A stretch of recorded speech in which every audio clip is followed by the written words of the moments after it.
क्या आपको भी लगता है कि भूत सिर्फ पुरानी हवेलियों में होते हैं? जयपुर की उस रात जब सब चैन से सो रहे थे, तब उस आलीशान रिसोर्ट के गलियारे में कोई था, कोई ऐसा जिसकी आहट तो थी पर इंसान नहीं। अगर आप भी जयपुर घूमने का प्लान बना रहे हैं तो इस कहानी को सुन लीजिए, वरना अगली बारी आपकी भी हो सकती है।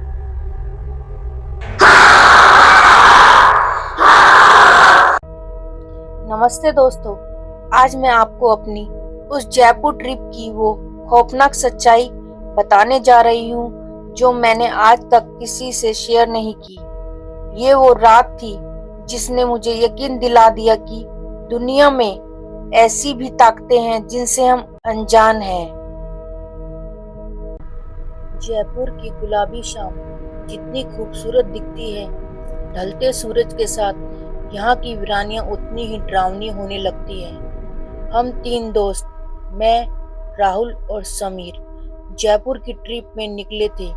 शहर की चमक धमक से दूर हमारा इरादा उन किलों को देखने का था जिनके बारे में अक्सर लोग बात करने से भी कतराते हैं। हमें नहीं पता था कि यह सफर हमारी जिंदगी का सबसे आखिरी और डरावना सफर साबित होने वाला है।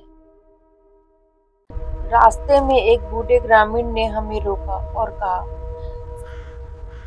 बेटा, सूरज ढलने से पहले वापस आ जाना, क्योंकि वहां हवाओं में भी किसी के रोने की आवाज आती है। हमने उसकी बात को अंधविश्वास समझकर हंसते हुए टाल दिया। जयपुर से करीब 2 घंटे की दूरी पर स्थित वो पुराना किला अब हमारे सामने था, जिसकी दीवारों से खौफ टपक रहा था। जैसे ही हमने किले की दहलीज पार की, तापमान अचानक गिर गया। जयपुर की वो गर्मी अब एक अजीब सी ठंड सिरन में बदल चुकी थी। वहां सन्नाटा इतना गहरा था कि हमने अपनी ही सांसें किसी और के चलने की आहट जैसी लग रही थी। खंडर हो चुकी थी दुकानें और टूटी हुई छतों के बीच से गुजरते हुए ऐसे लग रहा था जैसे हजारों आंखें हमें छुपकर देख रही हैं।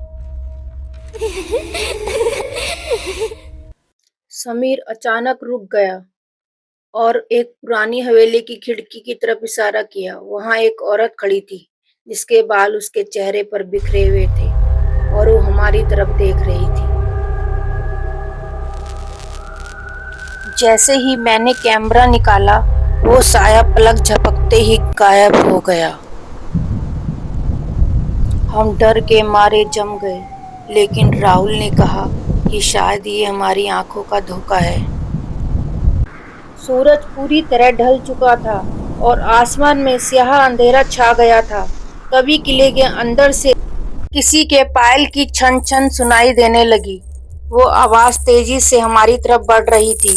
अचानक सन्नाटे को चीरती हुई एक ऐसी भयानक चीख गूंजी कि हमारा दिल दहल गया।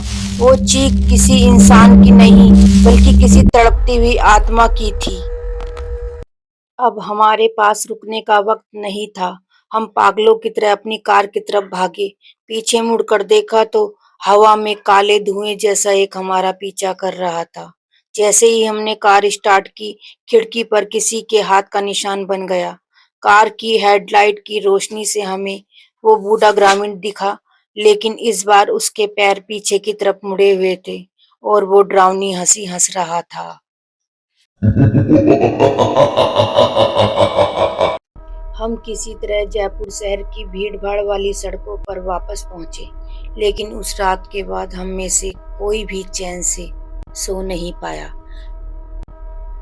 आज भी जब मैं आंखें बंद करती हूँ तो मुझे वो पायल की छन छन और वो बर्फीली ठंड महसूस होती है।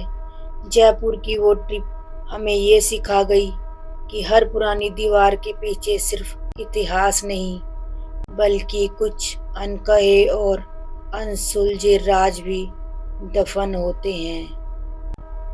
ऐसे ही हॉरर वीडियो देखने के लिए जुड़े हॉरर साइट 111 में। मिलते हैं नेक्स्ट वीडियो में, तब तक के लिए बाय बाय।